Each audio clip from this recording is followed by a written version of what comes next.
Hello, dear friends all over the world watching us today. Good afternoon to you from Kyiv, Ukraine. You're welcome to the Ask Dr. Sunday show. Well, my name is Anu Ojo, and I want to thank you for joining us today. Well, this is the Ask Dr. Sunday show, and it is a platform where Dr. Sunday answers every question and any question that is thrown at him or asked, maybe personally or people send to him on the comment section or through his blog. And Dr. Sunday tries his best to give answers to every question. So I want to welcome you all once again. Thank you for joining us today. And for those of our friends who are watching on Facebook, I would like to encourage you to please share. You could share this video on your timeline by clicking on the share button, or you could share this video to groups you belong to, or you could suggest this video to your friends on Facebook. And also, if you're watching us on YouTube, you could share this link, the YouTube link, to all of your social media platforms. Well, and I'd like to announce to all of you who are watching us, if you have a question for Dr. Sunday, as you're watching us, there is an opportunity for you to get answers to your question right now.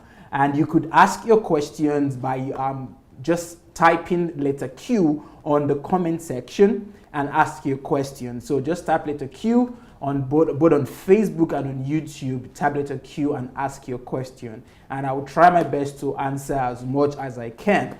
Knowing fully well that we already have a list of questions that we've received earlier, and I will be asking those questions. And also, there's an opportunity for anyone who would like to call in towards the end of the show today. If you have a contribution, if you have a question, please write to us at, just go to Facebook Messenger and search for Move Agents.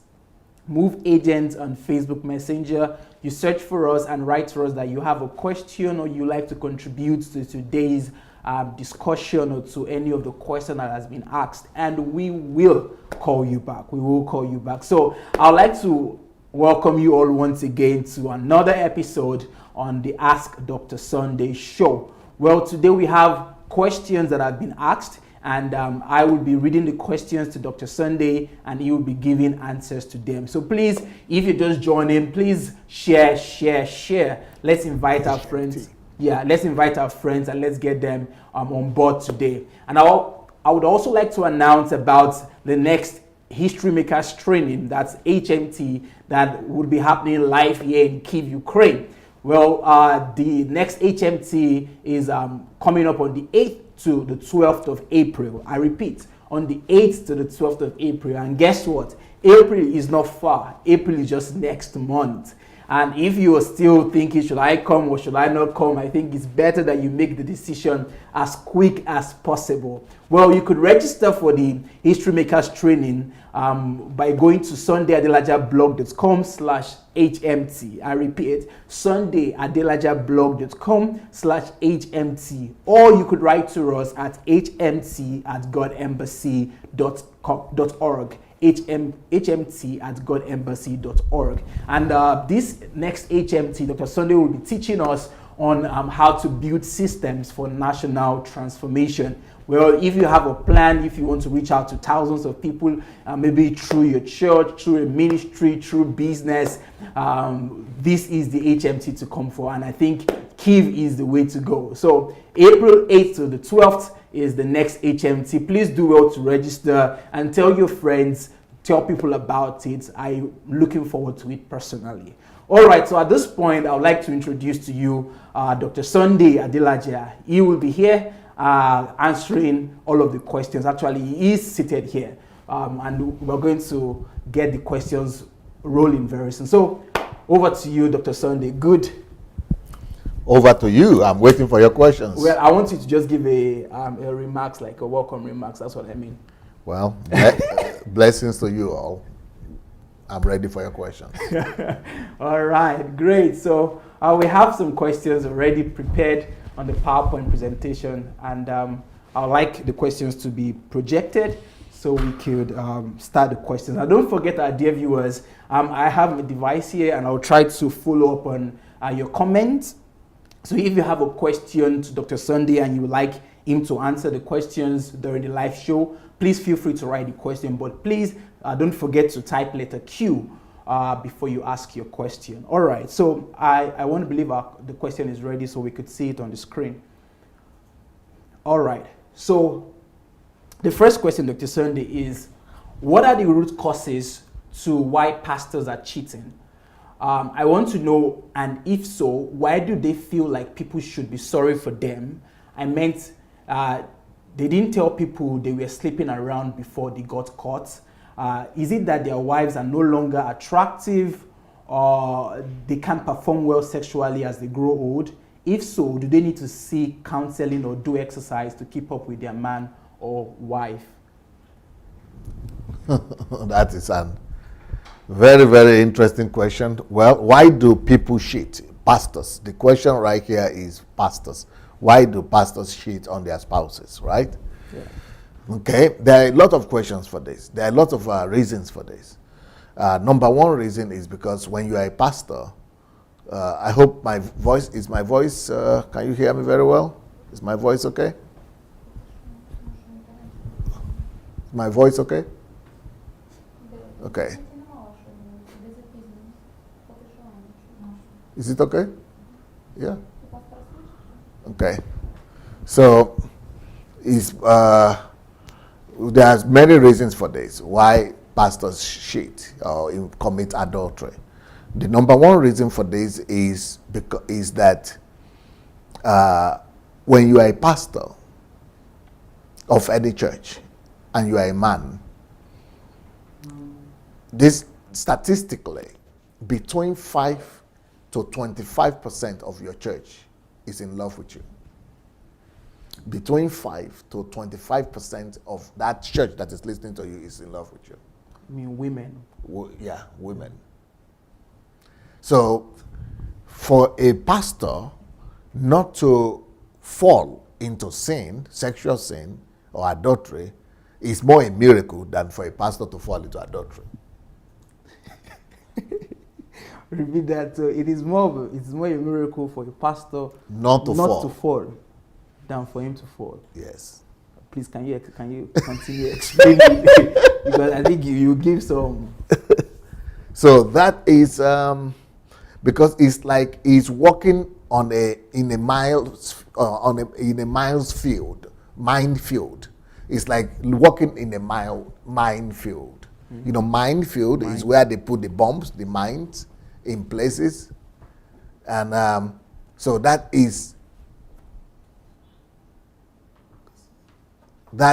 how it is like being a pastor and adultery. It's like walking on a mine's field. And can you imagine if you pastor 1,000 people, and 5% of that woman in that 1,000 out of that 1,000 is in love with you, so it means that you as a pastor have to put a system in place to safeguard yourself, or you have to protect yourself. That is 500 women. So try. That is, and you only have 1,000 members. Or out of no, is it 500? Is it 50? 50. It's 50.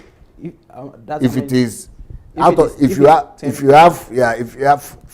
5% of 1,000 members, that's 50 women. 50 women. So that's 50 women, and if you have 10,000, that's 500. If you have 10,000, that is 500. 500, right? So if you have 5,000, if you have 20,000, that is 5,000. Yeah, that is already like getting 5,000. 5,000 people who are in love with you. So where will you escape? Where will you go to? It's almost impossible. So that's why I say it's more of a miracle for a pastor not to fall into adultery than to fall into adultery. Because, you don't know. You might not know, or you might know, but some people will make you know. Mm. So, so it takes the grace of God. Mm. And it takes not just the grace of God. It takes more than the grace of God not to fall into adultery. It takes the grace of God, and it also takes a lot of discipline, but discipline is not enough. Grace of God is not enough not to fall into adultery when you are a pastor. So what are the You need both. You need a lot of things not to fall into. You need discipline, you need the grace of God, you need the grace of God, you need discipline, you need measures, you need boundaries, you need systems, all put in place just to protect you from not falling into adultery. You know what you're saying now. Maybe you could give and help people to understand. I will continue. I'm not through. Yeah, I'm not through yet. Yeah, just to just come into what you're saying. I mean, because you know the most rampant scandal with pastors, I mean top pastors, is always associated with adultery and sexual immorality. Yes. And you're saying that 5 to 25%. Yes. Of a church, of any given church. Of any given church. Yes. So it's falling in love with the pastor. So imagine all those mega pastors that have. Yeah. So that's why it's more a miracle not to fall into adultery than to fall into it. Yeah. Before you continue, I would like you to just explain why though? Why did you come up with why are the women falling in love with men? Yeah. Why do women fall in love? With their pastors. With their pastors? Yes. Very simple. I will explain. Okay, please continue. Those are some of the things I wanted to explain. Okay. I won't cut you short. I didn't allow you flow. So why 5 to 25% of women will fall in love with their pastors? Number one reason, because it could be more than that actually. It could still be more than 25%, but 5%, that is the minimum. Even if you are ugly, even if you are the most terrible pastor, you will still have that 5% fall in love with you. Number one reason is because women love by what they hear. Most women, 90% of women, they love by what they hear. They fall in love to what they hear. It's just like saying for women, for men, we don't know what it means to fall in love by what you hear. We don't know what that means.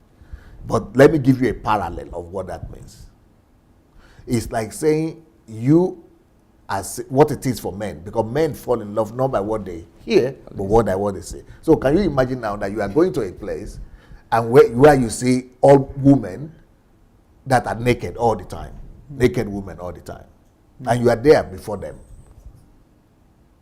It's going to be more of a miracle for you not to fall in love with them or not to commit adultery with them for a man than to commit adultery. It's more natural for you to commit adultery than not to commit adultery.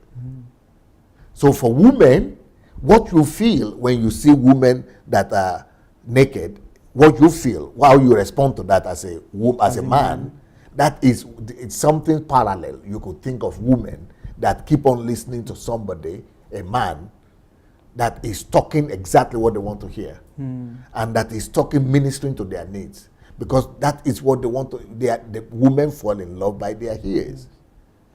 So, for example, imagine a situation whereby women come to church, and they come to church with all these problems, all these challenges in life, and they come to church and they are hearing a man standing before them telling them exactly those things that bring comfort, that bring solution, that they want to hear. Is for them not to fall in love too, it will take the power of God. It will be more of a miracle for them not to fall in love with the pastor than for them to fall in love. Yes. So I'm explaining to you the reason. That's number one reason. Number two reason. Most women that you see who come to church, it is one problem or the other that brought them to that church. And most importantly, half of them, at least 50%, maybe 70%, the problem that brought them to that church is connected to their husband. From experience. That is, they are unfulfilled in the family one way or the other. So when now they are coming to church and they are seeing a man, just like their husband is a man, that is telling them exactly and performing and saying exactly the very same thing that they were expecting from their husband, that their husband is not able to behave like that. And this man is looking perfect before them, saying exactly what they need. Will it take a miracle? Or it will not take a miracle? They will easily fall in love. Of course, it will take a miracle not to fall in love. Are you beginning to understand now? Yeah. Why 5 to 25%? And I say it could even be more. So now let's keep on going. Most women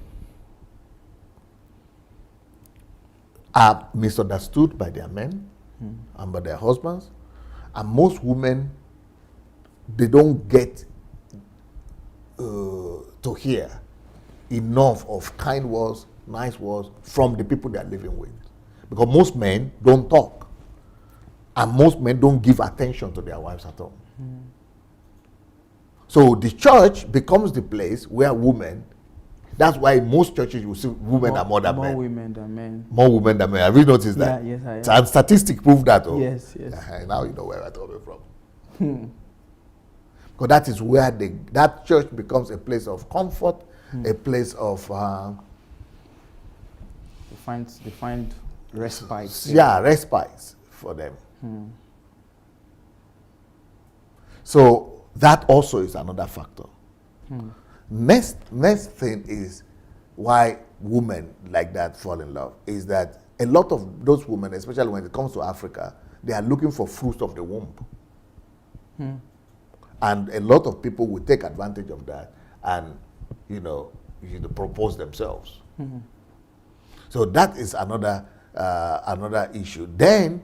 But the most important reason is that most of the people who go to church, they have bad relationship with their husbands, and they are seeing the man of God as an ideal, even though it's not an ideal, because they are not living with him. But at least the image they see is an ideal image.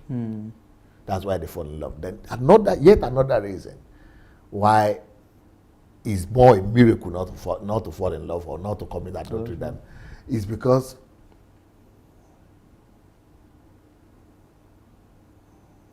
women that go to church,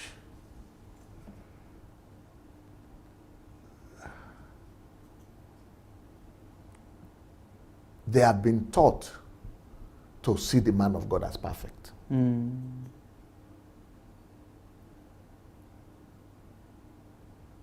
And especially when it comes to Africa, men of God themselves sell that image. They project the fact that they are perfect. And at the end of the head of the woman is that this is exactly what I wanted. This is what I want. This is what I want. That is another reason why. Let me give you another reason. Another reason is that as a man and a woman, when you are married as a man and a woman, the man is always doing something to irritate the girl at home, the wife at home. She's always been offended by that man, by some reason, just because they are living together. Because when you are living together, it's one thing when you are dating one another, but when you have been living together for so long, you are already stepping on each other's toes, you are already getting annoyed at each other. So the church becomes the place of comfort and respite. So you don't see your pastor as also somebody he is also doing the same thing to his own wife. But you are seeing him as somebody who would never do that. So any little sign of attention from him is enough to turn any situation, go. For the woman. So when you say, why do pastors fall into adultery? No pastor ever intends to go and fall into adultery or sexual. This is not this is not giving an excuse. So but I'm just explaining the nature why these things are, because nobody explains them. People just condemn. This one did this, this one did it, but they don't know why these things happen. And these men that are falling like that, they are not, or that are committing these things, they are not they are not weak men. No. They are normally the strong guys. All of them are strong. And those are just the ones you know. What about the ones you don't know? It's just because the overwhelming reality of what they have to deal with is too much. There's another reason why men commit the adultery and something. Is because from the side of the pastor now, a pastor that is living with his wife is treating him like equal, like just he sees his weakness. He corrects him, but he goes to church and everybody adores him. So he's more drawn to that person that is adoring him than to the one that is Just treating him as commonizing him at all. That is another ground there for adultery. it's really like walking on a minefield. You see? Then let me continue. Another reason why men will fall into adultery and sexual sin is because most pastors leave home in the morning. And when you leave home in the morning, you go to the office or you go to the church. And when you go to the church, you see your assistants or secretary, they are always ready. They are coming dressed up perfect. They look good. So you are always seeing people in church and women in the office perfect all the time. But at home, there is no way your wife, even no matter who she is, even if she is Miss World, can be perfect all the time, because she cannot be wearing what do you call it, the makeup 24 hours, and she cannot be dressed up like and in high heels 24 hours in the house. Wow. So you are not, you stop saying her. No, even if she was the most beautiful woman in the world, you stop seeing that beauty.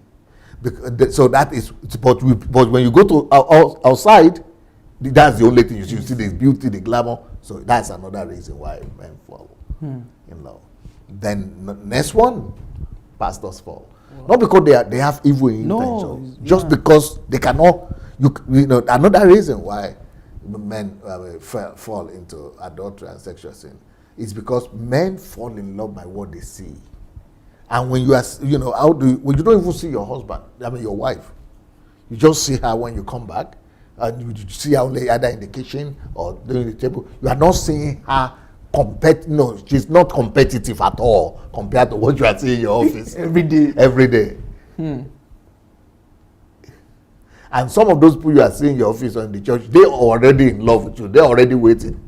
Wow. And your husband, another reason is that your wife, because she's been living with you for so long, she is no more passionate about you.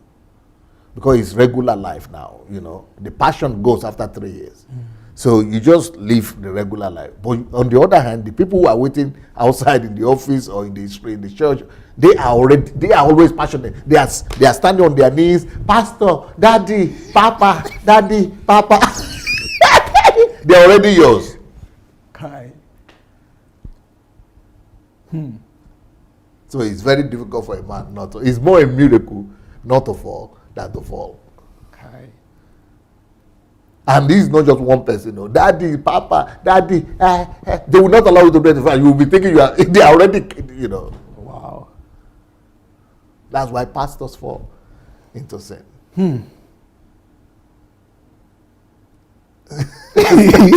So you now get where that 5 to 25% is coming from. Well, you know, most times, But people don't know this thing. Yeah. And until you ask, even me, we are living together, and if you don't ask us, I'm just. you answer and you won't say it. Because I know some churches, you know, maybe some churches have an idea of this, but they don't say it. They don't out. say it. Because if you say it, they will say, they are afraid that people will say you are defending sin, Yeah. or you are promoting sin, or you are giving excuse for sin. So some churches, they would say that before any of their pastor is ordained as a pastor, you must marry. Making it like just to maybe thinking that is a measure No, trying to limit the temptation, but Yes. but it still doesn't work. You see all the reasons. It still doesn't work. I mean, I think you really And need to- another reason is that when a man is idolized, pastors in Nigeria have been idolized, not just Nigeria, most All over places the world. they are idolized. And when you idolize somebody, God himself will make it happen that person's weakness is unveiled and revealed. God himself will, because God must show to you and to that man himself and to everybody that's idolizing him that the treasure that you are seeing is in earthen vessel, and that this is just an earthen vessel. This is nothing. It's nobody. If that it is the glory that you are seeing. So God will make things happen for you to see the earthen vessel of a man. That is just a man. That every man, the best of man is just a man. He's a man, still a man. Wow. This is a serious question you're asking today. I don't know about one of the viewers asked the question. See, very pregnant question. Yes, because I think this has to really come out, and I really wish that the hope. I think it's good that people. I think we should even write the Babosh, Olena, instead of this ask that you will have now, ask DSA with Anu Ojo that you have, remove that and put a topic. Why do pastors fall into sexual sins? Or is that the way it's said? Yeah. Why do pastors? I think that was. Why do pastors fall into sexual sins? Yeah. Yeah. You are saying something. Yeah, because sexual sin with pastors is like that's like the in thing, and like you What do said, you mean in thing? the in thing. I mean the main thing. That's like most rampant as compared to other sins. Hey, when you say in thing, it's like it's the reigning thing. When I say reigning thing, I'm talking about reigning based on all of their Is the issues. most common? Is the most common. Yeah, that's Okay. what I mean by reigning thing. Yeah, It's So, not the most common sin. No. at It's least- just the one that people mostly respond to. okay. There is something that people have about sex. You can do any other sin, people don't care. There are many other weaknesses that pastors demonstrate. The people don't make noise about those things. But it is the sex that people make noise about. And when people condemn pastors, that how can he do it? He's a pastor. Why could he do that? How? But you have a wife now, because they don't know what he's walking through. Because they have not been to his shoes. They have not been to his place. They have not been to a place whereby you cannot breathe even. I saw a comment on Facebook recently, and it just came to my mind. And the person said that how come that Jesus and his disciples, how did they escape sex scandal? But the Bible said it, that even Jesus was tempted in all things. Even Jesus. Can you believe it? So you had to fit. And if Bible said that he was tempted in all things, I don't think Bible lie. That includes sexual temptations. Even Jesus. So God is very frank. God is very open. God will even tell us that. Now, he didn't tell us stories of disciples or things like that, but this is the reality. That even Jesus was tempted in us. So for you to come out as a pastor and be playing heroism or righteousness or holiness and say, no, I never get tempted like that. If anybody tells you that and is a pastor, he's just lying to you. He's not sincere. He's just playing you. He's just setting you up for failure. Because if he's not telling you the truth, he's creating an impression that is infallible. And if you believe that, when you now begin to have your own challenges, you'll be wondering, but this is my pastor now. He doesn't ever have these challenges. Yeah. So why is it that it's me? Yeah. Because it's not true. He built you on lies. And that is another problem in Africa. They make people to think that they are perfect. So, but when those things now happen, people begin to say, ow. So this is one of the reasons why God himself will allow these things to happen, so that we will not put people, pastors, on a pedestal, so that we will not be looking up to them as idols, so that we will know that they are just men as well. And they are strong men. Let me tell you another reason why it is a miracle for a man or a man of God or a pastor not to fall into sin with this kind of system of church that we're having. That's why I'm doing a series now on the church, how the church should be built differently so that those things will be limited or to be eradicated. But the way church is being built with hierarchy right now, it's going to be a miracle for a pastor not to fall into sexual sin. So another reason is because you'll see that most pastors that fall into these sexual sins you will notice that they don't fall in the first year of their pastoring. They don't even fall in their second year or the third year or fourth year. Maybe they do sometimes, but most times it's when they're already Later, big. yeah. You know why? Because I told you about the mind field The minefield, yeah. that you have all this attention, all these things. So the normal tendency for a man is that you are resisting it. You are doing your best. You are running away. But how long can you fight? It's just like youth now. It's not for anybody. There will be moments where You just want to relax, or you are what vulnerable. It is normal. There is no way you can be in the spirit 100% 24 hours. It's not going to be possible.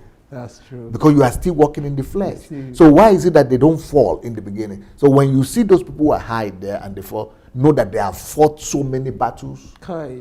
You know that how many, even ordinary men who are not pastors, they are in a year, every man has 1 million sexual suggestions.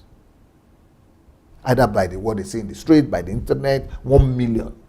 That is how many a day? 300 temptations a day. 300 and something, 330 something temptations a day.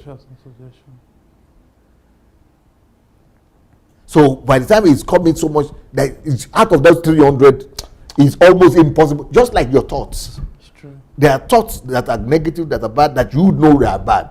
And you resist, but there are some of them you fall into. That's true. That is why God knows that we are in. That's why when people tell you about being perfect, being holy, and they're just deceiving themselves, they're deceiving you too. Because our holiness is in Christ Jesus, only by grace. Only in Christ Jesus. But by your own effort, even in the Old Testament, nobody could make it now.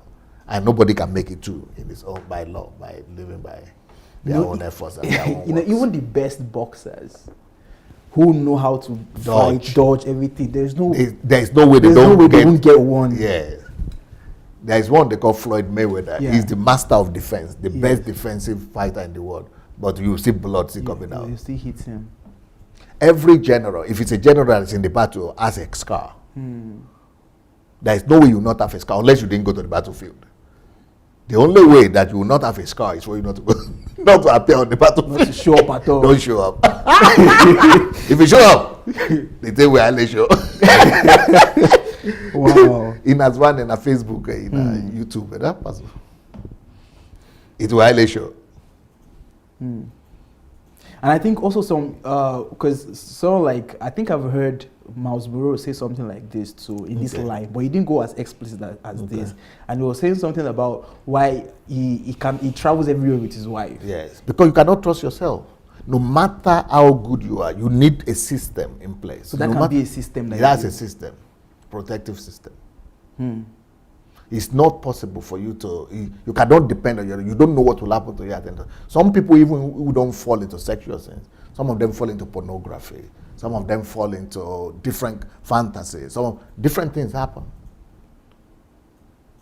So when people like Pastor Kumuyi married a year after the wife died, people were saying, how can he do it? But it's a holiness preacher.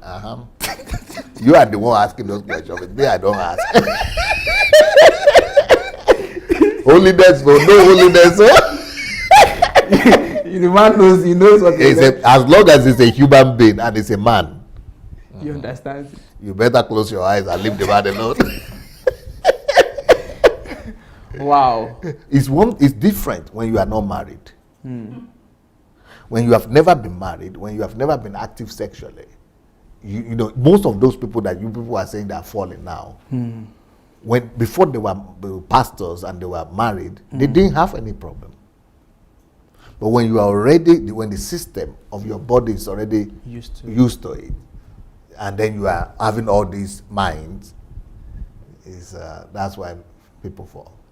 But you know, I've seen people use the words of Apostle Paul when he was talking about the. I was about to open the scripture where he was giving the prerequisites of a bishop, and I think one of them has to do with being. I don't know if the word is being sexually pure or something like that, but something along that line. Maybe he said it should be a husband of one wife, and it should be blameless and all of that. Blameless, yes. But was Paul really realistic? He didn't say sex. He didn't say sex. But if you're saying about being blameless, yes, in what? Why should you relate that to only sex? No, I'm not relating to sex. Okay. So I'm relating that now to, you know, what you said earlier is that even the man of God, the strongest is still a man. Yeah. He's still human, and he will still fall into not just sex but different kind of these things. So, but when Apostle Paul says he should be blameless, what's Apostle Paul trying to say? It means that you shouldn't be somebody that people can hold accusations against. So you are not living a frivolous life. You are not living a life. Anybody can. It's not saying that you will never make a mistake. Like himself, you know, if you look at the life of Apostle Paul, you know, he had to apologize to the high priest at a point because he couldn't hold it. When they were abusing him and talking him down, he said, rebuke you. The Lord rebuke you. And you couldn't say that to the high priest. So when he discovered that, he had to apologize. And a lot of others, everybody like Peter as well, he has to be corrected. That is not what he's talking about. Okay. So to be blameless there is not talking about... He's talking about not living a lifestyle whereby people could just, okay, for example, you are a pastor, you are being drunk. You are not blameless. You are a pastor, you are beating your wife, or you are doing something, you know, that is just saying, don't do things that will make people to stumble, basically. That's what it's talking about. Okay, because if you take it literally, nobody can be blameless. Yeah. Because if they even Jesus, when they told him that, good Lord, he said, no, I'm not good. Nobody can be good. Jesus himself said that. That even I am not good. Yeah, he said, no, don't say it's God only. That's good. Wow. So much light, so much understanding about this issue. So you made a list of some things that pastors can do or they need to be able to... No, let's go back to the question first, because I don't think I finished the question. Let's go back to the question. Wow, so interesting how this show became. Why the pastors fall into sexual sins. All right, let me read the question again. What are the root causes to why pastors are cheating? I think you answered that. I answered that. I think I used almost 30 minutes or 40 minutes to answer that. All right. So I want to know why, and if so, I want to know. Okay. Good. So I want to know, and if so, why do they feel like people should be sorry for them? I meant they tell people that they didn't tell people they were sleeping around before they got caught. So that's one question. So that's one question. Okay. Yes. So should I continue with the next question? Yeah. Is it that their wives are no longer attractive? Okay. They can't perform well sexually as they grow old? The wives cannot perform sexually. The wives, okay. Yeah. If so, do they need to seek counseling or counselors, or do they need exercise to keep up with their man or wife? Oh, no. Those are, let me start with the later question. I'll start from the bottom up. So, these other questions that come up later on, these last three questions, those are the normal stereotypes that people have about couple that are having sexual challenges, that are having sexual immorality or adultery. People come up with these kind of stories. And this is horrible with these kind of questions. To say that a man cheats or is cheated it is because the wife is no more attractive.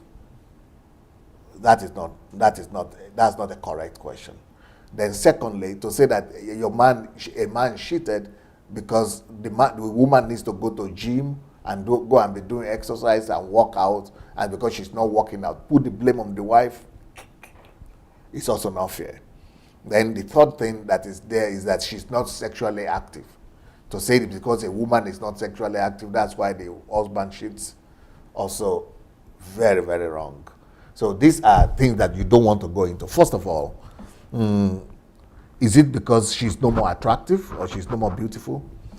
And every woman, tries her best, especially when they are pastors' wives. Believe me, if you see pastors' wives, most pastors' wives always try to look their best. Most of them try to look their best. So it's not because a pastor's wife is not attractive or she's not beautiful or she's not dressing well, that's why the husband cheated or something like that.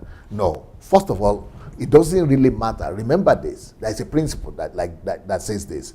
Whatsoever you keep on saying all the time, you stop saying eventually. I don't know if you get it. Whatever you keep on saying ceases to be visible to you. It's a diminishing effect. Law of diminishing. Huh? Yeah. Law of diminishing returns. Yeah. So it's part of the law of diminishing returns. Whatsoever you keep on saying, you stop saying. Is also related to familiarity brings contempt. Yeah. It's the same law. So even if you are married to the most beautiful wife in the world and she's still always beautiful every day, because you are living with her every day, day in, day out, you stop seeing her. It will take extra discipline and extra training to keep on seeing. And even then, you will still not see her like you saw her the first time you just married her. Because that is the law. So for you to say that, that's why we call something that emotions, the emotions will wind away. So when you are seeing somebody that you are married to, even though she's still attractive, but she will be attractive to you who is seeing her for the first time or who doesn't live with her, than to the man who is living with her, no matter how beautiful she is. That is why we don't marry people because of the physical look. And because if you are going to marry somebody just because of the physical look, a day is coming you are no more going to be seeing those physical looks again. You must marry because of something deeper than physical look. You must marry because of values and the content of character you see in the woman. That is what doesn't change. But the body, things will change. And especially when women get pregnant and they have children, and once they begin to have children, she will never return to what you saw when you married. It's a different person you just married right now. You are saying now. She would not know. If women try their best, they will go to gym, they will lose weight, they will even become slimmer but it's only going to be worse than they were, because that's just nature. And then she's getting older. And you just need to accept the person, not the body. Also, there are also other children growing up. So when you met her, she was 19. Now she is 30 or she's 40. But 19, there are people becoming 19 every day. Having the same features that you fell in love with. And that was what you liked. So that's why marriage should go beyond just physical features. So to say, is it because she's no more attractive? It's not fair. It doesn't matter how attractive she is. The law of diminishing returns will wipe that out. And then if you deceive her and say that, it's because she's not working out, let her go and be working out. You are not being sincere and you are not being realistic. She can work out as she wants, but you are seeing somebody who is natural 19 every day passing by your road, or especially when you are a church member. They are there following and saying, yes sir, yeah papa, mama, papa, my daddy, all kind of things, just offering themselves up to you. So you need to have more anchor and more system of protection and securing yourself than just looking to say it is the beauty of your wife that is going to keep you. But eventually it is the fear of God also. But like I said, fear of God alone is not enough. You need system in place to safeguard you. I listened to one of your message. It's old, but you were talking about the importance of having the fear of God.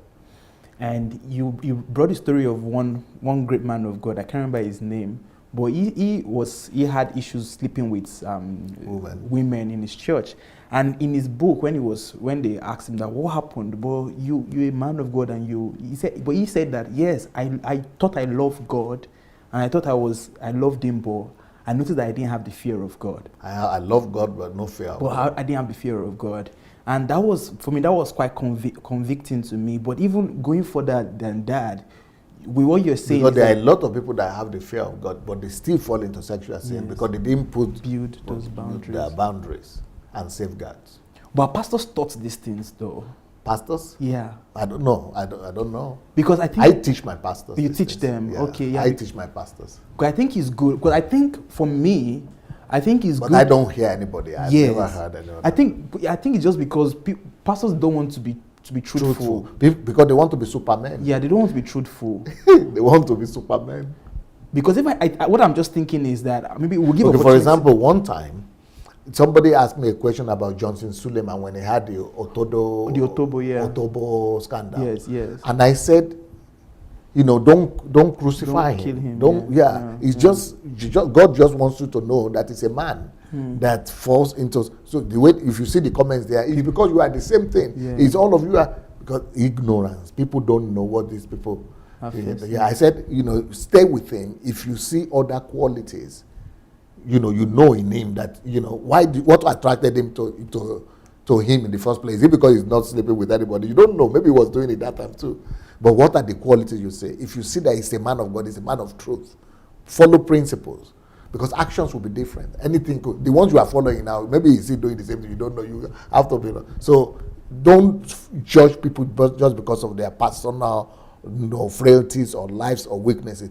Look at the principles they follow. Look at the truth in their lives. Look at, and then hold on to that. That's what the Bible says. That, look at the people who have gone before you, your teachers, and follow their faith. Not themselves, not their practices or their lifestyle, but what is it? Not their acts. Not their acts, but their faith. And, follow their faith. That is what we are supposed to do in Christianity. Their faith, their truth, their walk with God, not anything could happen. Like with Abraham, things could happen in terms of acts or behavior and works. But God said we should follow his faith because he's a father of faith. Like Noah, for example, anything could happen. He got drunk and things like that. But the Bible says is an example of faith. When you see the chapter 11 of Hebrews. It's a part of, so when you look at David, when you look at Solomon, when you look at all these people have issues in behavior. That is it's lesson to all of us that things will happen in your life, in anybody's life. But that is not, God is looking deeper to the heart of people than to their actions. Actions could be different, but follow their faith. Same with Jesus. Jesus took a whip and started whipping people. If you do it today, you say, you will never be my pastor. I cannot follow that pastor. Many people will not follow Jesus if you look at the actor. Because you will not follow a pastor that goes and beat people up. How many people can follow that kind of pastor? You can't. But if you look at the heart of Jesus, what was after his faith, then he deserves to be followed. What you're explaining, for me, it makes sense to me. But it's very difficult for religious folks to grasp it. But anybody that this is difficult to grasp it's not because they are religious, it's because they are hypocrites. I was going to say that. Because they themselves know they are struggling with their own situations. But they are only trying to say, well, I didn't do that kind of sin, I didn't do. But, what do I say? You cannot judge somebody because you are not sinning the form of sin that the person is sinning. Because you have your own form of sin too. You know what you're battling with. Yeah. So you cannot judge somebody that is sinning not your own type of sin. And that's just the way Jesus Christ said it was remove the log in your own eye before you remove the speck in another person's eye. And what that means is that everybody has something. Everybody has something. And that's why we don't criticize personal lives, individual lives of people. We don't, because it's their work before God. That's what Jesus was trying to do with the woman that was caught in adultery. Yes. If any one of you is without something, but when it comes to doctrine, we have to challenge it and judge. He said you should judge.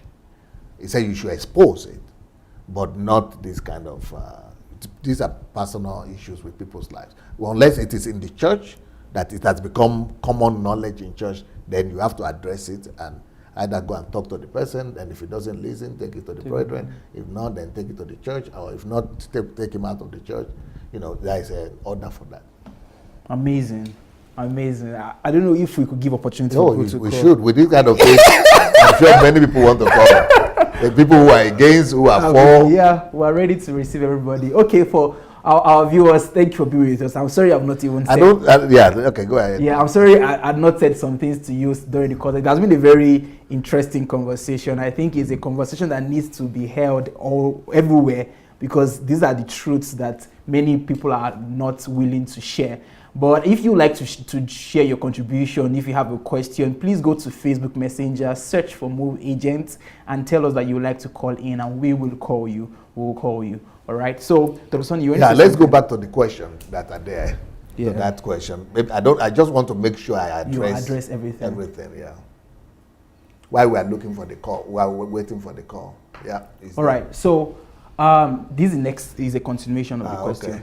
So, what about the first part? The first part. Let's say let's start from the first part. Previous. Of the question. the first one, and then we'll continue with this. Okay. Okay. Yes. So let me read from the beginning. Okay. Yes. Yes. So what are the root causes to why pastors are cheating? Answered. I want to know, and if so, why do they feel like people should feel sorry for them? I meant they didn't tell people they were sleeping around. Okay, I didn't answer this one. About them Feeling feeling sorry for them. Yeah. So why do they, come out making people feel sorry for them? It's because of ego. Number one, they love themselves and they know they are not bad in their own hearts. And they might also be trying to tell you that they didn't intend to just this thing. They don't, but you might not know how to explain So it. explain it. So they wanted to just, by making you feel sorry for them, they're just trying to tell you, don't discard them altogether. They are not like evil. They are not like evil the way it appears. That's what they're trying to say. And another reason why they try to look for sympathy of people is because they don't want to lose their ministries. Yeah. Yeah. We have a caller. Nictoni Pisal. Okay, so if you, like I said earlier, if you want to contribute, please. No, let's keep on reading the questions. Yeah. Okay. Let's see the next question. Yes. We'll still continue. Or reading. the other part. No. The question. The same question, the same one. Yeah. Yeah. Yeah. All right. So I want to know, and if so, why do they feel like people should feel sorry for them? I mean, they didn't tell people they were sleeping around before they got caught. Do you tell people? Do you go ahead telling people that you are sinning or you are sleeping around yourself? It's silly. Anybody that is sinning, that is the nature of sin. Sin hides from light. Yeah. Okay. And it also brings shame, so you don't Yes, want to yes. you don't want to share it. You rather tell God. Yeah, you rather tell God. So is it that their wives are no longer attractive? You answered that. Okay. They can't, or is that they can't perform well sexually as they grow old? No. If so, do they need to seek counselors or do exercise to keep up with their man or wife? We already answered that. Yeah. So let's continue with the next one. Okay. Next page.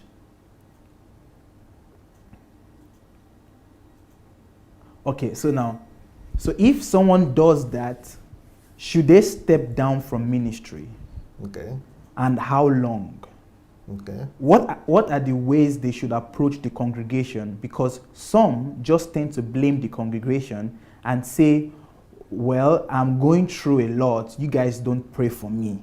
And they play the victim, etc. And they guilt trip the entire church into believing they are sorry. And they go on preaching the next Sunday as though nothing ever happened. Yeah, first of all, that is a wrong reaction, to whatever has happened, to be blaming somebody else. Either blame your wife or blame the girl or the victim that happened to, or blame the congregation. It's all a sign of cowardice or cowardness or weakness. It's the wrong thing to do. Now, should they step down? It depends on different church administration and church management. Sometimes it will be necessary to step down. Sometimes it's not. Because, okay, this person has been doing, you want him to step down. Let's say this person has been doing this same for the past 5 years or 10 years, and he's been preaching to you, didn't tell him to step down. Now that he's caught, and he has stopped, because he's caught, so he's exposed, he stopped. That is when you are now saying to God that it's a little bit late. He should have stepped down when he's doing the thing, but that is when you are celebrating him and you're saying pastor, you're blessing. Yeah, it depends on the situation, and maybe it depends on the pastor too. You might need to talk to the pastor to see his state. If he's still in that, and he's seeing that he's weak, he's beaten, he can't, then he should step down. But normally when people are caught, that is when they stop. That is when they are more fit to use their experience and their pain to teach. Mm-hmm. But when they were doing the whole thing proper, that's when you are celebrating. You are saying, and now, so it's a hypocrisy both ways. Wow. Well, did we go through the question? I think we finished it. Yeah, I think so. But let's just see. Any call? Do we have any caller? All right. So if someone, I think we've Yeah, done that. we have callers. Yeah, Okay. we have done this. Go on preaching the It's next running Sunday. for just.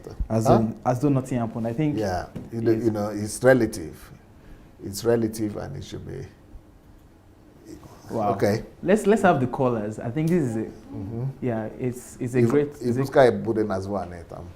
I think it's a very interesting conversation, Pastor. This topic, and it's just one question. I never even knew that it was going to be like this. But it's a very comprehensive.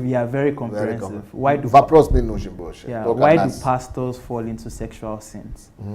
Yeah, I don't know if anyone has really explained it the way you have. But it's good coming from a pastor, though. Yeah, because you know me that when I undo any situation, I try to be thorough with it. So maybe people have been explaining, we might not know, but you know, it might not be quite the way I've explained You explained it. Yeah, but you know, I try to be thorough with everything. And to seek understanding. And I didn't even know you were coming with this question. Yeah, today. definitely. I didn't know it would come up today. I was thinking, you know, when you are even asking all the questions, I was saying, this guy doesn't know that this kind of question. If I begin to answer, it will not be enough. The whole 1 hour. It's true. We use 1 hour to talk about it. 1 hour will not be enough. Wow. But what's your own feeling towards the response and answer? Because you are a young man, you are not yet married, you are not pastor in the church right now. What will you have to say? Well, I think first. Huh? Yes. Okay. We have a caller already. Hello. Do we have a caller there? Television exclusion. Hello. Proper. Okay. Okay. Yeah. So I think this is something that for me, people need to be aware of. I'm talking about both pastors and the congregation. Yeah, because at least the knowledge and the understanding is going to help a great deal. It will help the pastor himself to not leave doors open. Yeah, to not leave doors open and not to present himself as superhuman, like the way many pastors in Nigeria. Not to idolize himself. And also on the part of the congregation, for them to also know what pastor is going through. For example, look at what you said about the reason why many women come to church, because they are disillusioned or they have problems with their husbands. If husbands know this, husbands too, they need to learn how to. You have a caller now? Okay. Yes. Hello? Television exclusion. Hello? Maybe we need to increase the volume there about. Hello? We can't hear. So as I was saying, husbands. So if husbands know this, then husbands too. The husbands in the church, they need to learn how to honor their wives, treat them well, so that their wives won't be looking at pastor's side at least. So at least it will help. Everybody will have to play a role. The pastor, the congregation, the PAs, everybody will know that, okay, this is true. Let's know how to deal with the case on ground. And I think it will help. Yeah, but does it change your own view or understanding of the question of this problem, or how you are looking at it? Or I've actually asked this question before. Okay. Yeah, but I didn't ask in this light. Okay. But this person asked more explicitly, and you gave me some answers during one of our walks. And that helped me. But I think today it's further increased my understanding of the whole. I think we have a caller. Hello. Hello. Good afternoon. This sounds like. Noeline. Yeah. Good afternoon. It's been a while. Yeah. Nice to hear from you today. Thank you very much. Thank you for all your answers. But my only concern is, if a pastor is just allowed to continue as usual because he just repented and we didn't know when he was doing it, it's just like catching a criminal. Maybe somebody who went to bank and robbed the bank, and you said, oh, now he's caught. We don't need to send him to prison because he has already been caught. I believe there must be consequence for what he's doing. But my own concern is, while he's doing all that, he's still condemning people. He's still praying and doing whatever he thought he's doing spiritually. So it's just a question of how do people still stay in the church and trust him for whatever he wants to say from them going forward? Because all the while you've been lying to them, and then you are pretending everything is okay, and now you are caught. You want to just throw everything at me, I will take it, and then let's continue. It doesn't really make sense to me, to be honest. Thank you very much. Thank you. Yeah, there are some times when what the right thing to do would be to maybe step down or do something, but you have to look at the situation. You have to even talk to the person.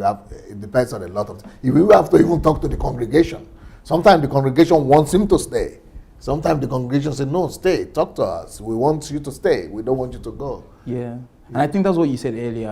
I don't think you said this is what needs to be done. I think you said it depends on the situation, and there are many factors that need to be considered for what will happen next. But the truth about it is that there's definitely always consequence to every action. That even if he doesn't step down, there's still consequences. There's still consequences. Yeah. Either he likes it or not. Yes.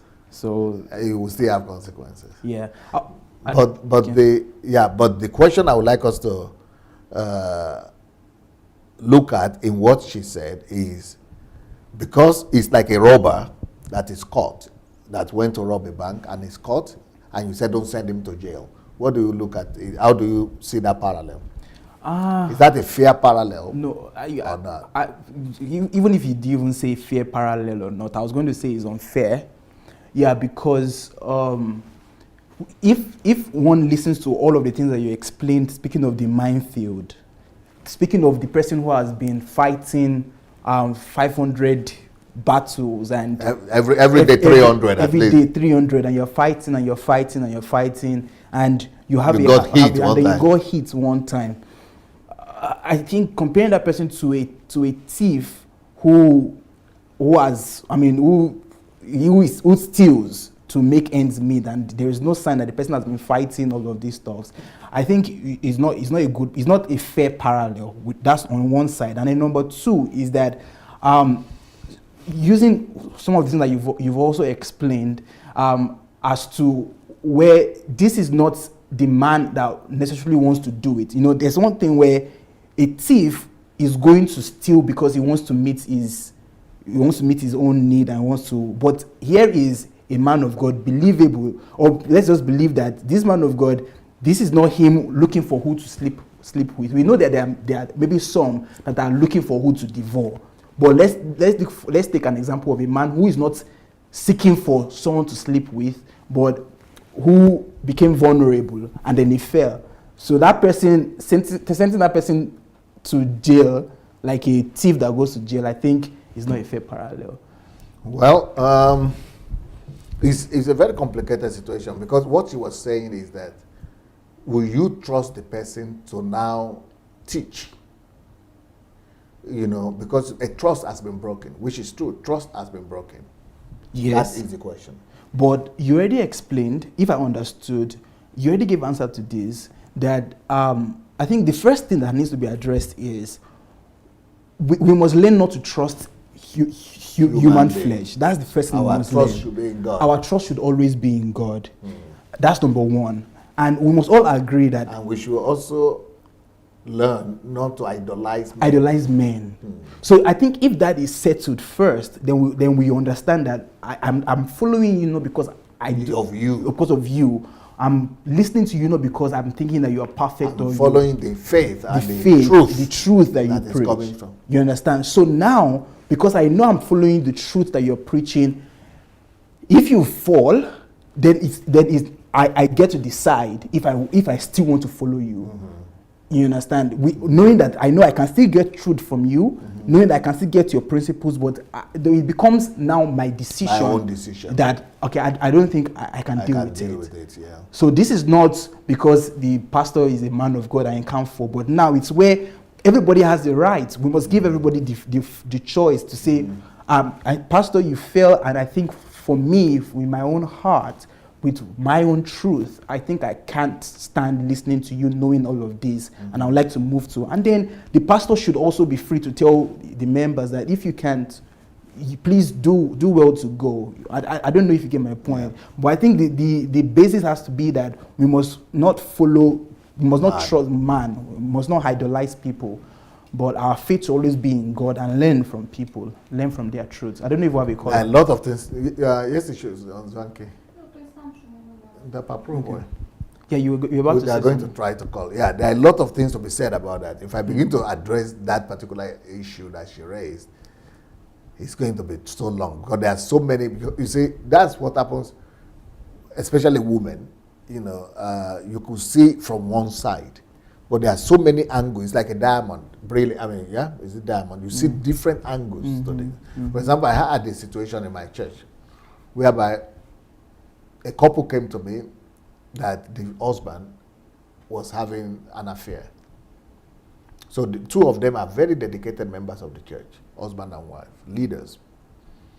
So the wife is a leader, the husband is a leader. And she said he's having an affair. He came to confess to her that he's having an affair.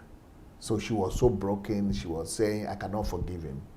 I cannot forgive him. I cannot forgive him. Is this, is that? How could he do it? How could he? How could he? So as I was meeting with them, I've met with them over a period of time, like for 3 months. 3 months, and she would still say, everybody has begged her. She would say, no, I will not forgive him. I cannot forgive him. How could he do it? She chased him away from the house. But one day, as I was meeting with her again and talking to her, I saw a word of knowledge, a vision like that. I saw that she was having an affair too. Oops. Even before him. I saw a picture of everything I saw, like a film. I told her. She said, Pastor, how do you know? I said, well, you say I'm a pastor. So when I told her that, she said, yes, it's true. Because I said, who is this man? I gave her she said it's true. So I said, in fact, I was shocked. Wow. I expected her to say, no, it's not. He said, it's true. I said, how can a caller? Okay, we have a caller. Yes. Hello. Good morning, DSA. Charles calling from Canada. Good morning, Charles. How are you doing today? I'm doing excellent. Dr. It- Anu Ojo, how are you doing? Well, Is it you that was trying to call we couldn't get through to? No. No. Okay. I think they tried. Yep. All right. Always interesting to hear your own side of the story. Yeah, this is an interesting discourse this morning. And This one, can you speak louder? We didn't hear what you said earlier. I said it's an interesting discourse this morning. Okay. Question. And I love the way you've answered it explicitly. And to be honest, to openly confess, I never really agreed completely with just following only the principles and nothing about the man. Yes. But this morning, I think I align more towards following only the principles and not the man. Yeah. And reason being that if I saw, we know the man in Notre Dame slapped a girl. People still castigate him for that today. But our Jesus took a whip Wow. and beat someone. That line really struck a chord with me, and we must be mindful of that. But what about the fact that Jesus also told the men, the Pharisees, I said, you take a stone now, make you throw him. Yes. So he tried to draw a serious parallel for us about things. Yet they also called him a drunkard. Wow.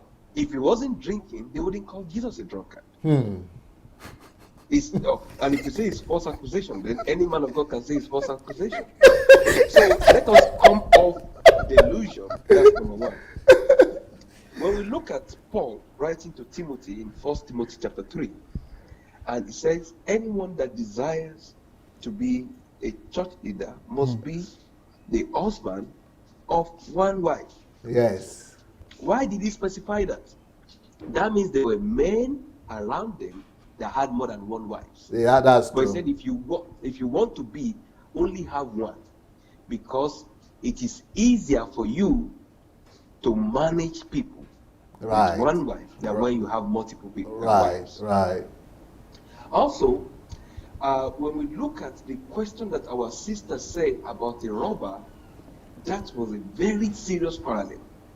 But if she would allow me to twist her parallel a little bit, the pastor would have been a robber if he had gone to rape someone. Okay. And Or pedophile.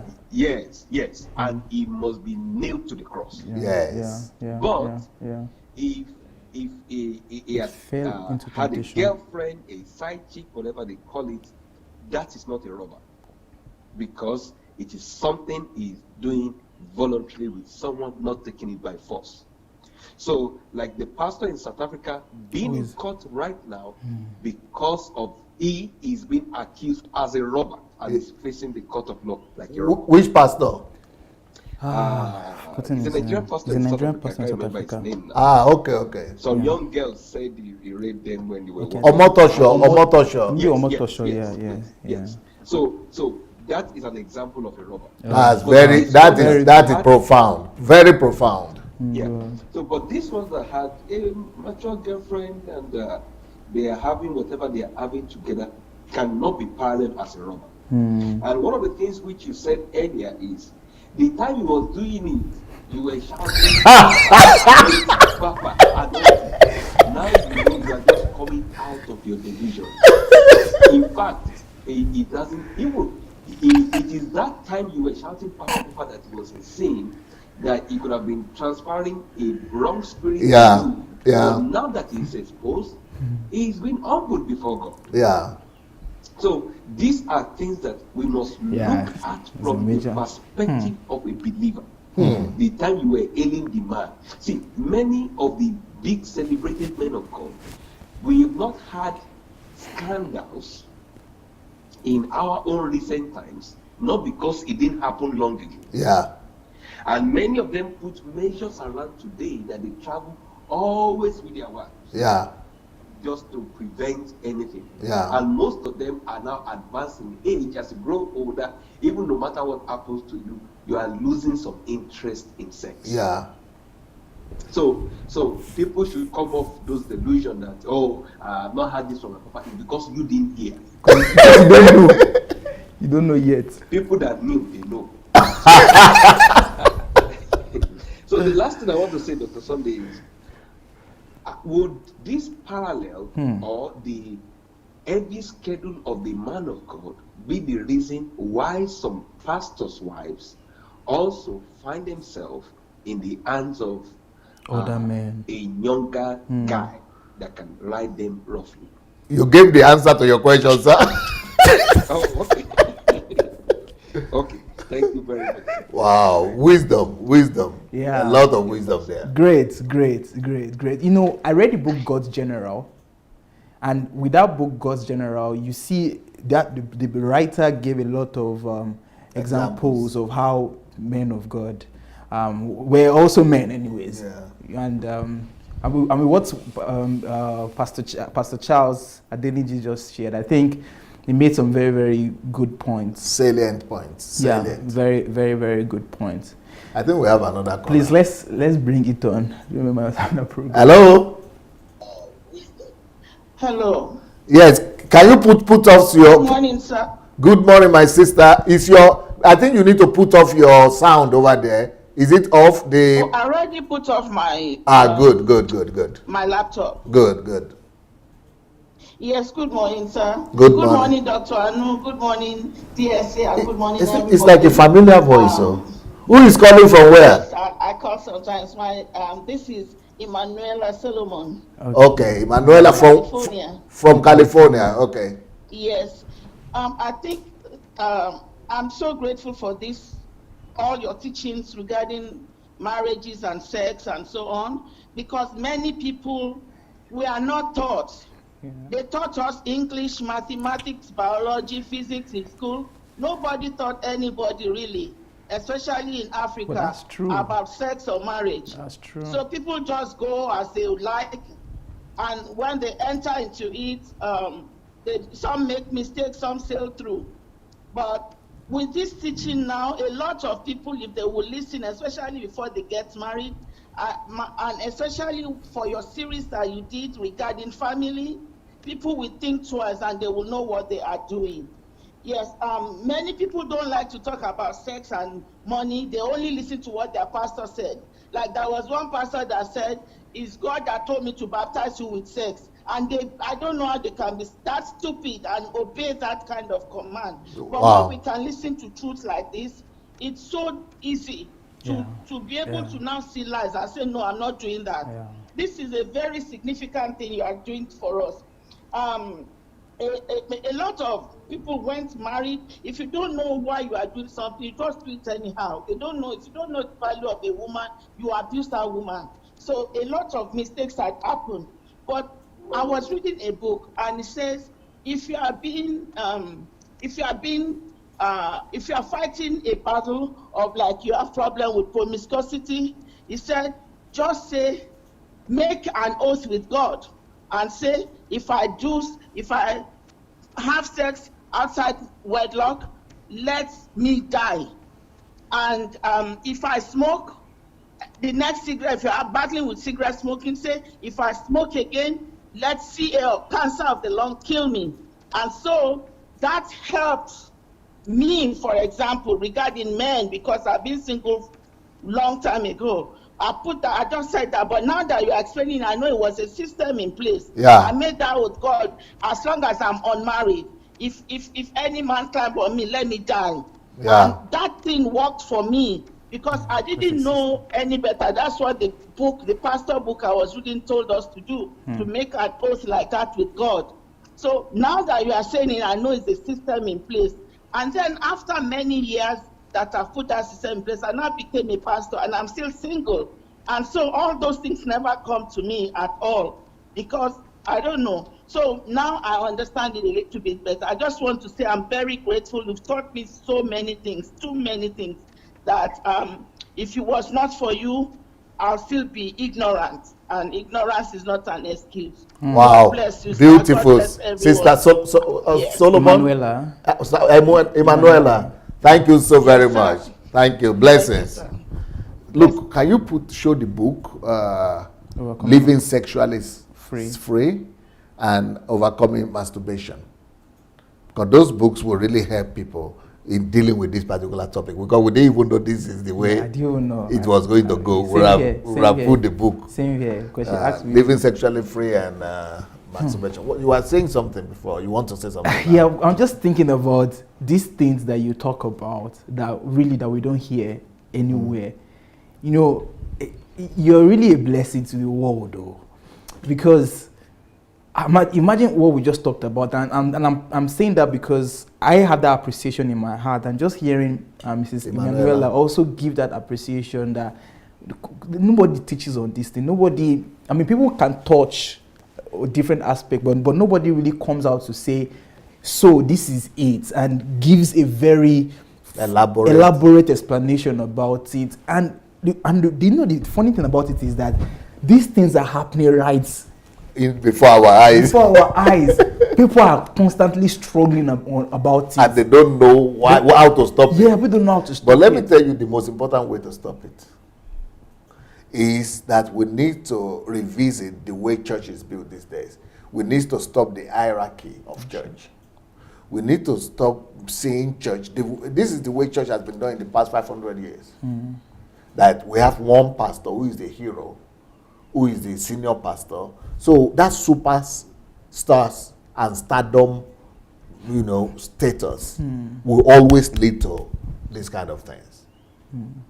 And another thing is, you know, we need to begin to have pastors as a team work, as teams, like in the church in Jerusalem.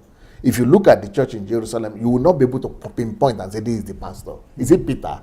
Is it James? Is it Andrew? It's difficult to know because it was a collegial kind of teamwork, leadership. That is the kind of leadership we need to restore to church now. That one-man show thing will always lead to this kind of catastrophes. That's true. So that's what I'm teaching now How to know God through the how to know God through the church. I'm following it, and it's Hierarchy needs to be dismantled. I don't know what you. Yes, I've been following the series because you said it during the show that it's something that one has to watch out for, and you were saying it's That going series. to be, the series on how to know God through church. I've been following it. I back said to, it was going to be. that it's going to be scandalous. Yes. And I've been following it, and what you said is actually true, because it's like you're just going straight heads on the way the church has been for this long, for 500 years, and you are just turning it upside down and using videos and bringing in scriptures, illustrations to really depict that this is, as we were talking about hierarchy. I remember the video that you played, and I could see the picture of the members and the video of somebody going higher, the pyramid to everything. So it's, truthfully, we need to really rebuild the church, like destroy what has been there and rebuild, revisit it. Yeah, because you said the one man show thing, where it is only one man of God who is teaching every day. Obviously, he's the one that people are going to be hearing every time. The women will be hearing, and he will be the one that they are going to idolize, and he will always fall. Yeah, because once you idolize, that's the end. Yes, he would always fall, and yeah, we need to really address it. We need to address it. Another thing that I think we need to address is this thing we call fall. It's a popular cliche in Christianity. Oh, that man has fallen. Oh, he has fallen. But when you really think about it as a Homo sapiens and as a personality, that is a very wrong use of word. Because let's say you commit sexual immorality now. So I say you have fallen. Why is it that I say you have fallen? Just because of sexual immorality? I will explain. No, but I'm going to finish my statement. Yeah. So why should I say you have fallen? That means I have a stereotype in my mind that has put sins in categories. Whereas God says there is no difference. Any sin, anybody that knows what is right and is done is sin. Any kind of sin is a sin before God. But when you fought with your wife in the morning, I didn't say you fell. When you look at a church member, I even slap him. I didn't say you fell. When you beat your secretary up, or you scream, or you walk in anger or unforgiveness, I didn't say you fell. But when it's sex, then it's falling. What is that about? You already give. I have to. I think we have a caller. Okay. You respond later. Okay. Hello. Hello. Yes. Who is calling from where? Yeah, this is calling from Spain. Okay. Nice to hear your voice today. Thank you. I really want to thank you, DSA, for addressing this issue. Just make sure you speak louder and speak into your microphone, into your telephone direct. Okay. Yeah, good now. I said that, yes, DSA. I said I want to thank you for addressing this issue. Yes. Because there's no one that would have addressed it this way, if not for you. Wow. God know why He brought you to our way. God know why He brought you to come and rectify the issue of Christianity in Nigeria. Wow. I want to use this opportunity also to thank Brother Pastor Dr. Ojo. Yes. It take a mind of a confident man to stand with DSA to address issues. It takes a man of self-confidence. It takes a man of a lion's heart. I celebrate you, Dr. Ojo. Thank you so much. Thank you. Dr. DSA, may God bless you for all this problem of Nigeria you have been addressing, and your heart for Nigeria. May the good Lord uphold you and strengthen you. Amen. For us. Amen. And I want this issue that we are talking about now, about sexual sin. You know, I begin to learn that from your teachings that anything that happens, it happens for a reason. Yeah. Whatsoever that happens to a man, whatsoever that happens, is for a purpose. Yeah. And that purpose is for God to take his glory at the end. Yeah.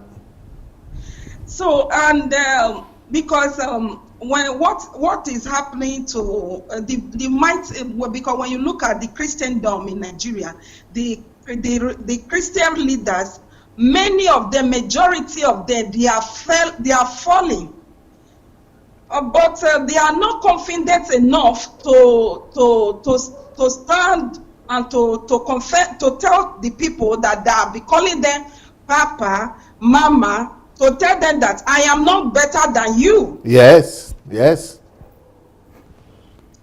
The reason why they are not bold enough, they are not courage enough to tell the people, their followers, their members, that I am not better than you, just as Peter were saying that I am not greater than you. Yes. The reason why is that because of greed.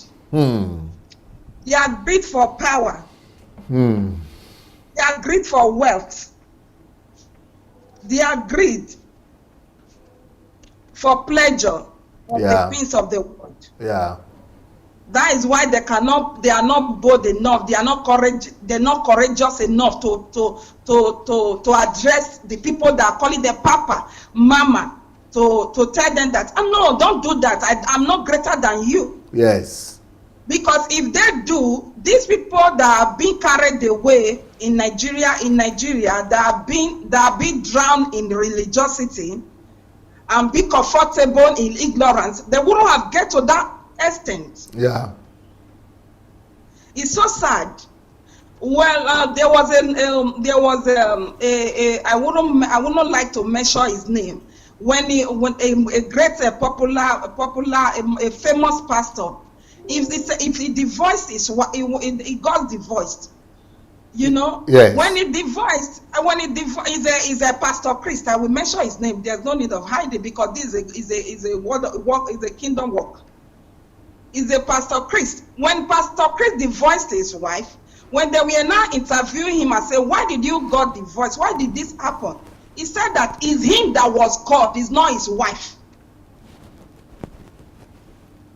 Meaning he was using that just to cover, to put himself, to justify himself. Yes.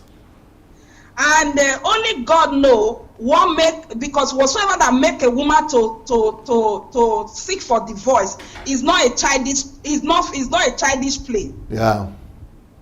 It's not a matter of money, because that woman never looked like somebody that lacked money. So maybe only God know what happened that made that woman to seek for divorce. But he never still addressed the issue for the people not to stop calling him, to remove the attention of people from him, for them to focus on God, on system that can make them to do better. Yeah. You made your point, sister. Very strong point. Very strong point. The pastors in Nigeria need to let people know that they are ordinary human beings, and they should stop idolizing them. Thank you so much, because we still have other callers right now coming in, so it's very good point. Thank you, my sister. Blessings. We wanted to comment on. Yes, sir. You say why do they use the word fall, right? You already gave one answer. One of my answers, and it is because, let's face it, I think maybe the Bible has also contributed to this. Maybe not the Bible, maybe the lack of proper understanding of the Bible. You know, when the Bible says that your body is the temple of God, and whosoever sins falls into sexual sins, has sinned against his body. So there is a way that sin has been categorized and classified. Sexual, that is more, it looks more weighty. Yeah, and then sexual sin looks more weighty. But then you have to go back to what Jesus said about sexual sin. Yeah, I know what Jesus said. If you look, so if it is more weighty, and that is good enough to qualify somebody as falling. So you see, proper, like I said, then from Luke, we are already falling. You've already fallen. Yes. But People don't do that. People don't see that. But personally, I think it's a wrong use of word. I think you fall only when you fall from God. It is not sin. The emphasis shouldn't be on sin. It should be on cutting your relationship with God or turning your back on God. That is what makes you to have fallen. Yeah. Because you could still be in sin, any sin, including sexual sin, or including what Jesus said, look at somebody, and you are still having a relationship with God. Even the person who is falling in that sin could still be having a relationship with God. But you are saying he has fallen. Hello? I have nothing else to say. Okay. Yeah, hello. Hello. Do we have a caller? Hello? Hello, DSC. Good day. Good day. Who is calling from where? I'm Theophilus. I'm calling from Dubai. Okay, Theophilus, can you speak directly into your telephone and louder because your voice is very thin now? From there. Yeah, my name is Theophilus. I'm calling from Dubai. Very nice to hear from you, Theophilus. Yeah. I'm doing just that. Please, I just want to ask you a question. Yes. And I'm going to digress a little bit from what you guys are discussing. Okay. I have a colleague in my place of work, and he's a Catholic. Yes. And I'm trying to educate him on something, as regards to Catholic and yes. So he gave me I asked him some couple of questions which he cannot establish the answers. Yes. So he said to me that the church that Jesus established was a Catholic, was the Catholic Church. Yes. So I would like you to, elaborate on that. And also, he prays through the, rosary. They've exalted, Mother Mary even more than Jesus, and so many other things. Okay. Yeah, that's the question I just want to ask. Okay, thank you so much. Thank you. We will take note of that question, and I'm sure I know we ask it next time. Subsequent time, okay, all right. Good. So I wanted to say that I agree with what you're saying, that to fall really is to fall out of touch with God. But I want to say another reason, out of relationship with God. But I want to say, I think another reason why people use the word fall, that pastor has fallen, is because, there's a saying that says, he who something fears no fall. He who is on the ground fears no fall. Mm-hmm. So I think one of the reasons why they use the word fall for men of God is because of how the men of God they've elevated themselves. So because the man of God has proved and he has boasted that he's a man of God, like what Pastor Chris says, that a man of God cannot sin. So imagine a pastor saying a man of God cannot sin, and then the man of God now sins, and now does that same sin, that the sexual sin that the whole world has put eyes on, that this is big sin. So you use the word fall for the man of God, because first is that he did that sin that they elevated as the main big sin, and then the second one that he's a man of God, and why will a man of God sin? So he has fallen because he is in a high pedestal. He has been placed in a high pedestal, so he fell to sin. But I agree with you that God looks at the heart, and it's about our relationship with God. Maybe it is you who is saying somebody has fallen, who has really fallen out of relationship with God. Yes. And the person you are pointing accusing finger at that he has fallen, only God knows, maybe he's even closer to God than you. Yes. And I think also one of the things I think that the church has really messed up is the emphasis on sin. We've focused so much on sin that we don't even know that Jesus is not even in the picture. As if Jesus never even killed. Yes. Hello? DSA. I think we have a caller. Hello? Hello? Hello, DSA. Yes, who is calling from where? Good afternoon. Yeah, this is Martins from Lagos. Wow, nice to hear from you, Martins. How are you, sir? Well, we're here trying our best, and I can't wait to get to Nigeria to join my hands with you people. Hello? Okay.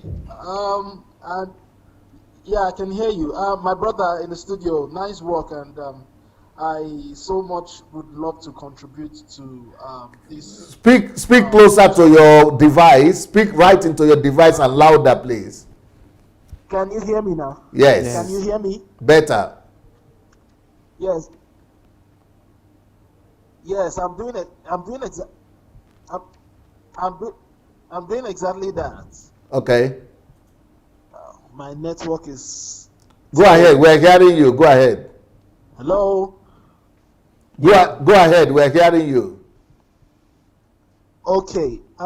First of all, I don't think it is just about them falling, because in as much as they have lied from day one and they have centered the gospel to that of Mammon, they have already fallen. It's just a matter of time. That is the point I'm making. You see, they have already fallen long time. It's just a matter of time. You see, and time, DSA, I've always been telling you this. Time is the virtue you have on your side to point out a whole lot of atrocities that these people have caused on the society through false doctrine. We are now seeing the whole thing. It shouldn't be as a surprise. It shouldn't, because you can't hide things, you can't hide the truth, no matter how you try to cover it. Yeah. This is something that they think they can outplay. You can't outplay God's deeds or you can't outplay God himself because you think you are smart enough. Now their hand, they go take they shoot themselves one by one. That is the bitter truth, DSA. Wow. And the worst aspect is we are now seeing it disgracefully. And it is so glaring that anybody that is now seeing it and decide to still remain in such congregation, then I think that person has a case to settle with God, because the truth is now staring everybody in the eyes. Right. You can't defend it anymore. You can't. So there's it is just laughable. There is this popular writer that says the Bible is so simple, sometimes you need a pastor to confuse you. Yes. Help you misunderstand it. It's so simple. God says, for God so loved the world. John 3:16 is the most simple explanatory scriptures that anybody can meditate on and get the truth. What is the truth? God so loved the world that he gave his only begotten son. That is the emphasis, the only begotten son, not a preacher coming up to preach and start telling you. With time that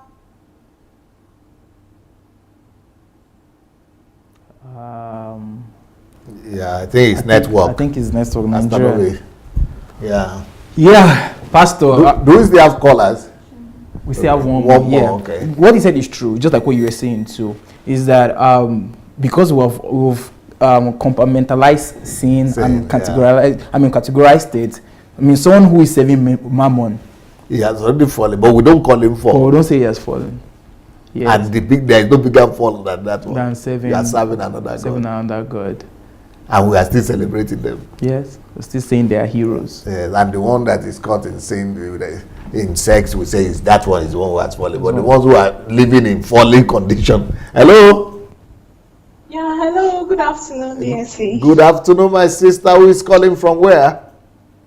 Victoria from Nigeria. Victoria from Nigeria. You are the one who called yesterday night. Yes, sir. And you are the one I'm going to have tonight as well. Yeah, tomorrow. Oh, tomorrow, yes. Okay. Yeah, okay, yeah, DSA, I just wanted to ask this question because I had an experience with my pastor when I was still in RCCG. So what would you advise ladies who have their pastors throwing advances at them? Who does what? Like the pastor. Yeah, I'm talking about ladies that their pastors are the ones throwing the advances. Pastors throw advances? Yes, are the ladies. Okay. like in that kind of a situation whereby it's not like the pastor is just like maybe vulnerable because there's been a lot of confiding, but in this situation whereby the pastor is the one, you know, going after the girls, and yes. So what would you advise the ladies, the victims to do? Do you think they should report or pray or something? So no, because in my own case, yes. I had to leave the church. I had to leave that church because I was a singer, and then I just couldn't understand the way he comes on the altar, and then when I see the private messages he was sending me, it was a bit embarrassing to me. So I just had to just leave that system. Oh, what I would advise the ladies is definitely, you know, when you see somebody do that, and it's your pastor, if you cannot, I think in Africa it's different, but in this part of the world, you should be able to initiate a discussion, a talk with this pastor, and be able to say, Pastor, let us talk about this. And be able to say, you know it's a sin, and he will be embarrassed, and he will probably ask for forgiveness. But if he's not asking for forgiveness, then you just turn your back and leave. But if you cannot face up to him, and you cannot initiate a discussion, the best thing to do is to turn around and leave that church. You know, because a boundary has been crossed. Yeah. Or you can report him, or you could report him to his elder pastor, or to his senior pastor. Okay. Yeah, thank you, DSC. Yep. Yeah. So are you sure it's tonight? It's not tonight? No, it's tomorrow night. Because the impression that I got is that it's tonight. Please write my assistant that wrote you before. Yeah. Okay. So just make sure. Just to make sure. Okay. God bless. Okay. Bye. Yeah. Just a follow-up question on that. So now, if a lady is receiving those advances from the pastor and she goes away, there's a likelihood that she's not the only one who is getting there. Yeah. So going away and not saying anything about it, wouldn't it? But if you go away, then that will even give you more freedom and more liberty and confidence to talk about it later on. Okay. To either another authority or to his authority. But first of all, go away. You have to first go away. First of all, go away so that you go away from under his influence and under his authority. Then you can... Yeah, then you can go and report after that. Yeah, because I think it's good that you report, though. So that... Yeah, it's one of the options that I mentioned. Yes, it's good if you do that. I think we have to end this thing now. Well... Time has I think almost 2 hours. Almost 2 hours. For something we went this for 1 hour. But I think it's a discussion that needs to be raised. Yeah. And you know, something that I like about you is that, and I thank God for an opportunity like this, because these things are happening and most people are reacting to it. We're not having... Without understanding. Yeah, without understanding. They're just reacting. Some people are mad. Some people are raising curses. Some people are just, emotional about it. But, it's great to have an opportunity to have discussions about it where there is light, you know. Where there is light, darkness is gone. When there's understanding, people can do better. People can act better. So, I'm grateful for an opportunity like this for us to, this is close to 2 hours speaking on the subject of why do pastors fall into sexual sins? And I want to believe that this should be one of your maybe most viewed. You think so? Hopefully, because this is something that... normally people don't come to ask now. Yeah, but it's something that people need answers to. Yeah, well, we'll see. I hope they will get it, because when the message was sent out, I think... it was a difference, But hopefully, I think our viewers can also help in sharing this message by, click the share button, share it to your friends, share it to your family, your relatives. Perhaps today's discussion might also bring light and understanding to them. So thank you for being with us on the Ask Dr. Sunday show. This started as the normal ask, but it metamorphosed into an important discussion on the matter of sexual sins with pastors and ministry. So thank you so much for being with us. It was a great time together, and we look forward to seeing you in maybe 3 hours for the next show with Dr. Sunday. That's by 7 p.m. Ukraine time, 6 p.m. European time, and 5 p.m. UK time. Thank you so much for being with us, Dr. Sunday. Yes, I just want to use this opportunity to invite all of you for the next History Makers training that is coming up in Kyiv, Ukraine, from the 8th to the 12th of April.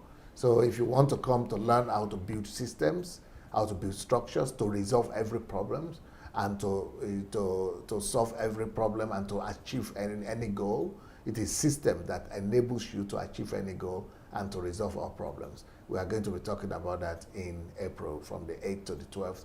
Go and register on sundayadelajablog.com/HMT, History Makers Training, or write to hmt@godembassy.org.